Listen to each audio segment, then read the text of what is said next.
Merfolk's Secret Keeper has given this deck a new layer of consistency because it is both sort of a Tome Scour effect that helps you fill your graveyard in order to enable Vengevines, Prized Amalgams, and so on.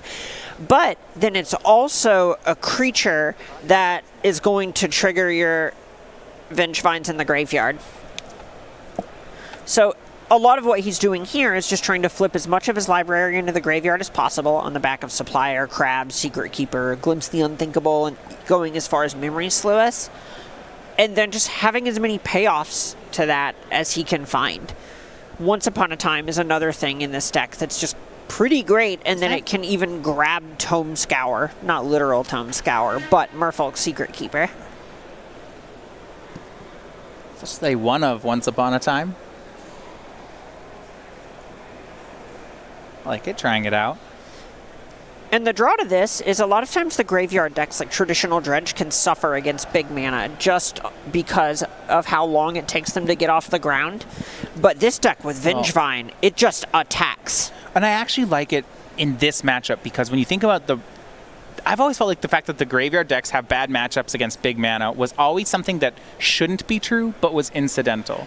You know, Amulet had main deck Bojuka Bog, just randomly. And then Valakut would have main deck Anger of the Gods, and then Tron would have 4 main deck Relic of Progenitus. But none of those are big mana cards. They're just kind of things they did. Right. And then I look at Eldrazi Tron. They don't have graveyard hate in the main deck. Hey, now, I believe there's a Scavenger Grounds. There's one Scavenger Grounds. Yeah, okay, so you watch your it's mouth. there. That is not as fast as the other things I named. No, Vengevine is usually going to be attacking before Pulliam's going to be sacrificing deserts. So Once Upon a Time here from Cain, it is the... I like it as a one-of because there can never be a drawback when you only play one. Well, there can. It can be your 9th card. It's less likely. You know, the first one's free. Oh, yeah. So that's going to find a Merfolk Secret Keeper.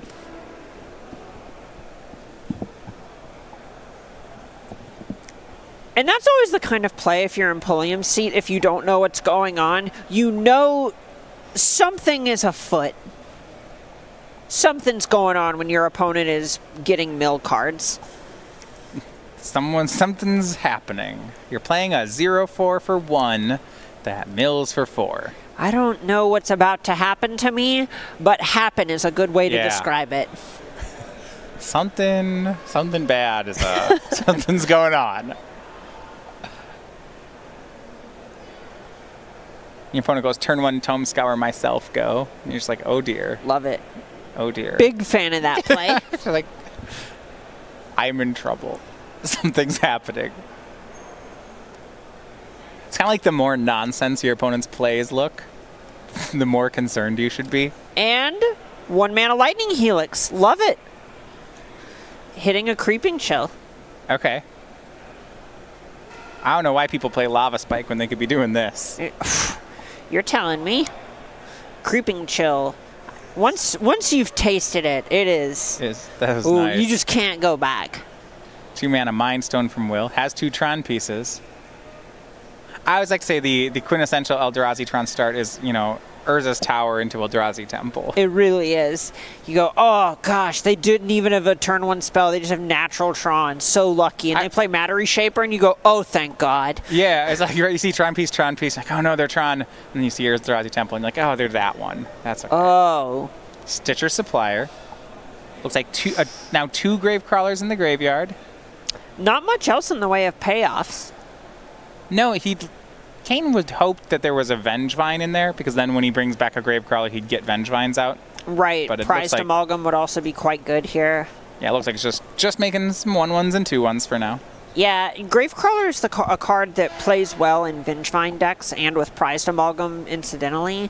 But ultimately, you aren't playing all of these Graveyard Enablers to build Savannah Lions that can't block. What is this block you speak of?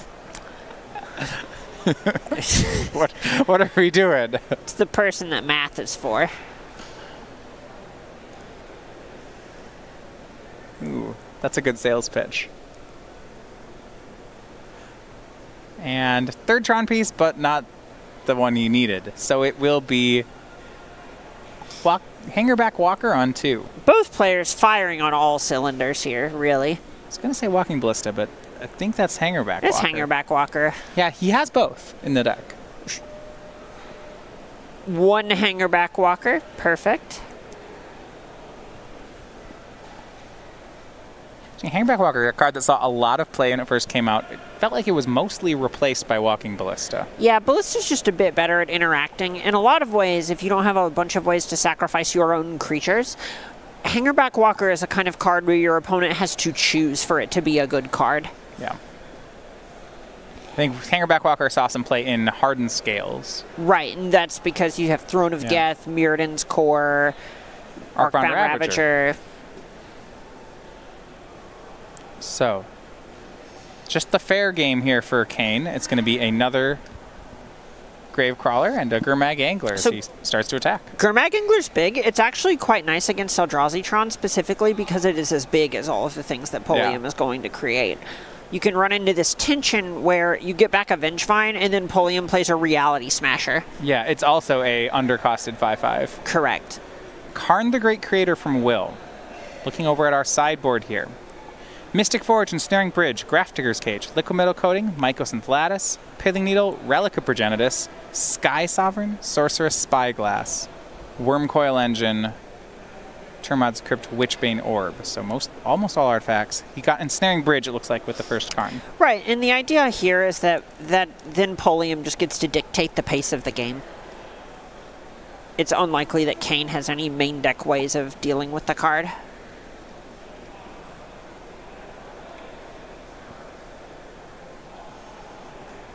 That third Urza's Mine from Will, nicer than the first two. That's... It's at 14. The Hangerback Walker is actually doing a great job here because Cain's going to have to attack into it, but can't be thrilled about that. Yeah, this is something where you don't want it to soak up any damage because it's just going to get to pop and make more Thopters. Right, I mean, I think even if it's a 3/3, Will still blocks the Angler, though, right? You don't really want to block a Gravecrawler or a Stitcher Supplier. Right. For the most part, you don't want to be putting those cards back on the graveyard unless you just think Rianhard spending his mana that way in his second main phase doesn't matter. And looks like he's sending the top 3 all at Karn, making sure that Karn is gone. And yeah, Will's just going to chump block here. 3 Thopters on the way.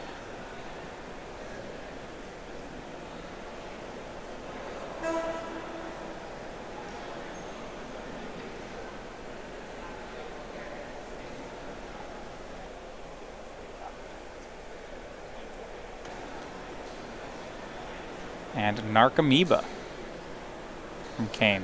And Gravecrawler. This is not how the deck normally plays, where you just cast all these from your hand. Right, and this is the risk sometimes that you'll run, is these decks do have a fail rate, and your cards, you don't always know what they're going to do when you look at them in your opening hand. I believe Cain's last 2 cards in his hand are both prized amalgams, so, you know, 3 mana, they're going to, one at a time, come out. Centaur Courser. And Ensnaring Bridge from Will. 2 cards in hand. Oh, wow, those Gravecrawlers are incredible. Yeah, they can keep attacking. There's Expedition Map as well, so that actually can find that 3rd Tron piece for Will. At this point, it honestly just feels kind of important that Map is letting him put a land card not in his hand. Yeah. Yeah, on end step he can get one. Well, I think there are a couple of lands hanging out in his hand, and he just wants to empty his hand of cardboard as quickly as possible. So we might just see him wait on the Expedition Map until it's a little more relevant. Until he draws the Karn. Exactly. Yeah, I mean, we noticed, for example, he's not going to pop Mind Stone here. Right. Will, thinking about taking 5 and trading down some Thopters. That could also end up changing if he decides he wants to go grab that Scavenger Grounds we were talking about earlier.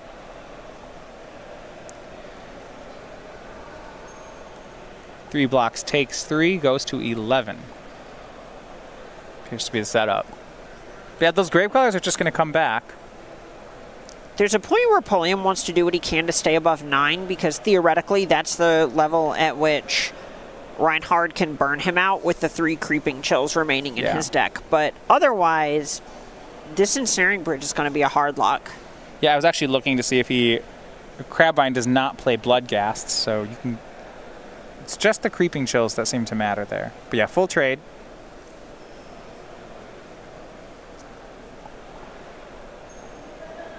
From Cain, it is Hedron Crab, and looks like some Grave Crawlers coming back. Ooh, I guess Cain could also theoretically start milling Pulliam. Ooh, I love it when those kind of lines. Call that the transformational mainboard plan.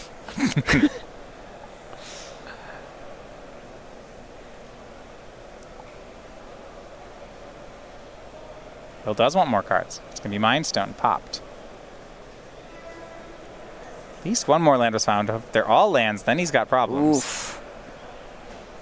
Eldrazi Temple. Are those all lands? Is he dead?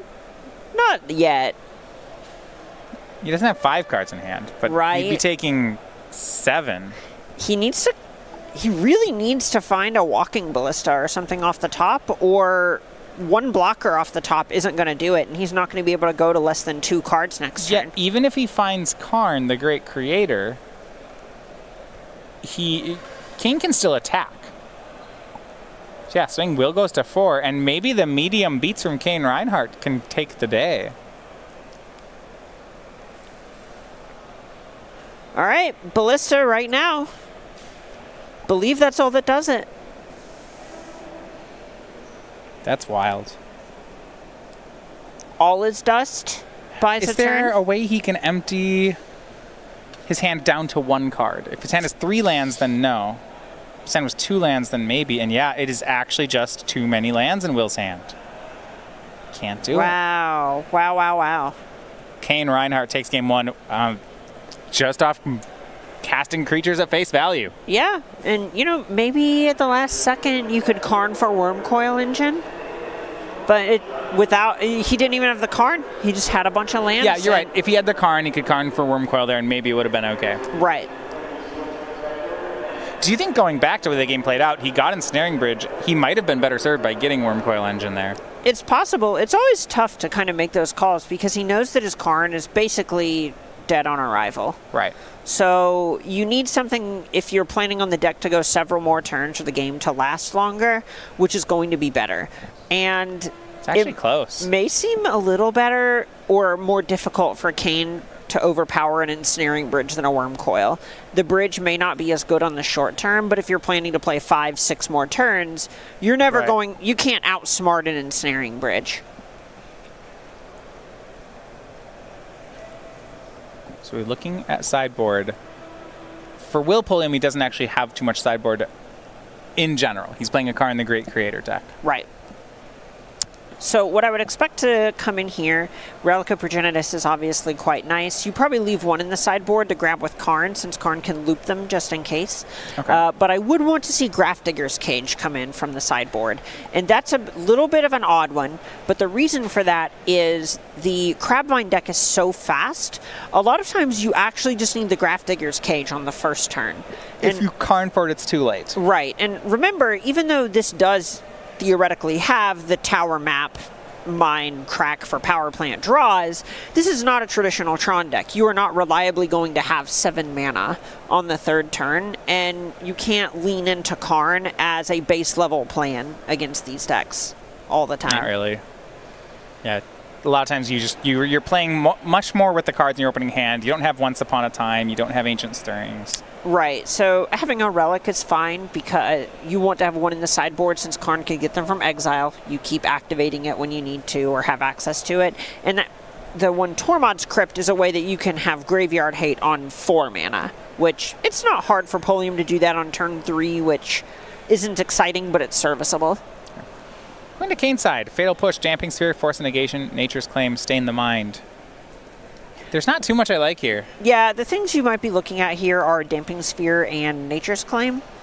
Damping Sphere turns off some of the Tron lands, but a lot of times Cain just kind of wants to go. Right. You just want to attack, be linear, get the game over, but Nature's Claim does check Ensnaring Bridge. Right, and because his deck wins in the attack step, he may be forced to bring in some number of Nature's Claim. Exactly. You can also make a case for something like Force of Negation when you're on the draw, just because it's going to be difficult for you to win through something like a Chalice on one, and you want to have answers to it, and with Nature's Claim being your disenchant of choice, you can't ever really beat that card. But outside of that, I really don't expect Cain to be messing with the formula too much here. So game night for StarCityGames.com. It's game night somewhere. We have our October token that is Bark Shadows. It is your 2/2 flying vampire dog. You can win these on tokens and sleeves by participating at tournaments at your local store. StarCityGames.com/game night. I like that. It's a good one. Ooh. Are you doing anything for Halloween? Definitely going to a Halloween party. Are you dressing up? I should. I haven't decided what I'm dressing up as yet. You could dress up as SCG Creature Collection Bark Shadows. What's your best Halloween costume? Ever? Ever. That's a tough one. I really liked doing Sailor Jupiter a couple years ago. Okay. Was it part of it? Was it an ensemble, or was it just you? Just me. Okay. Well, Callie Anderson was Sailor Moon. Okay. And my friend Marie was Sailor Venus, I think. Mars, actually. I think it was Mars. Look, it's all fun. Sailor Moon's a nice show. It's very wholesome, you see. Yeah.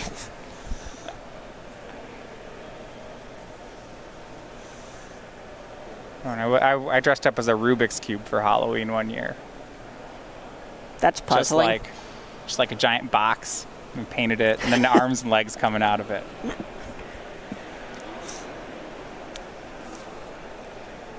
I did the thing everyone in the 2000s did and had a black hair dye phase. And I dressed up as Silent Bob one year. Just wore a trench coat and had like a candy cigarette and a backwards ball cap and didn't say anything and just like nodded along to what people said for 4 hours. It was awful. I could dye a hat. One of my hats black for Halloween. It's like the same thing, right? Yeah, Matthias, it's the same thing. You nailed it.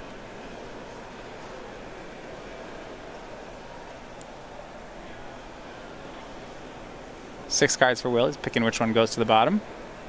Ooh, second Matter Shaper. I would. How about that one? Starts on Grafdigger's Cage. All right, we see that coming in out of the sideboard. It's sort of a dynamic we talked about. Yeah, Force of Negation actually in Cain's hand. I don't know that he had the blue card for it. Not good without a blue card here. Yeah.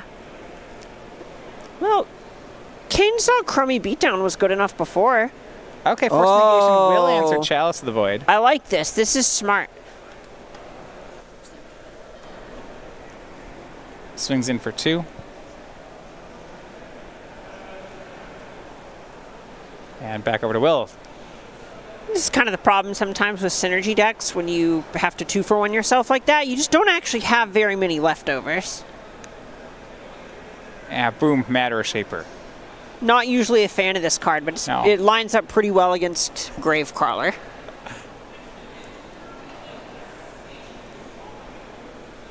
Still kind of just waiting to see Cain's deck go. I know he's up a game. It's going to be hard with this Grafdigger's Cage in play. Yeah, I have a feeling he's going to need to find a Nature's Claim and then a way to flip his own library into his graveyard, so it's kind of a tall order from this point. But it looks like Will only has 1 card left in his hand. Yeah, and as long as he can hide behind this Grafdigger's Cage for long enough, maybe that's fine. There are a few Vengevines in hand. Yeah, Cain, he has at least 1 more land, so maybe medium 4/3 hastes carries the day. You know, there's a Gurmag Angler in hand. So if he has a fetch land, he could actually just cast the Angler here. Matter Shaper reshapes into Thought-Knot Seer. That goes into Will's hand. Looks like fetch. I think we see going to see Gurmag Angler. Yeah, 3 lands, 4 cards in graveyard. That adds up. 5/5, just too big for Thought-Knot Seer. Yeah, and this is the strength of that card against this deck that's we kind of talked about it before. Rather than being big mana, it's medium plus mana.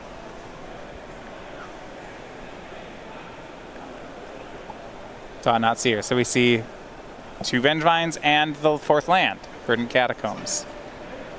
So Will's deck's doing what it wants to do, but you see kind of Cain's next play rolled up here. Now I guess the question will be, is this good enough? Yeah, I mean, you didn't put Vengevine in your deck not to play it. Right. Cain's going to attack for 9. And there's the swing. Will at 18, this is a 2-turn clock. He might have to trade. Yeah, this is a spot where it doesn't feel good, but you're likely priced into blocking the Vengevine here. Unless he has a Reality Smasher coming down next turn, in which case he may just want to try and outclass the Vengevine. Trade will happen. So 5 damage. Will goes to 13. Cain's going to get a new card. Looks like it was a prized amalgam. So you have 2 prized amalgams in hand? We're just going to cast vanilla cards. You know, you can double block Reality Smashers with those. If you get to 6 mana, the second prized amalgam will bring back Vengevine.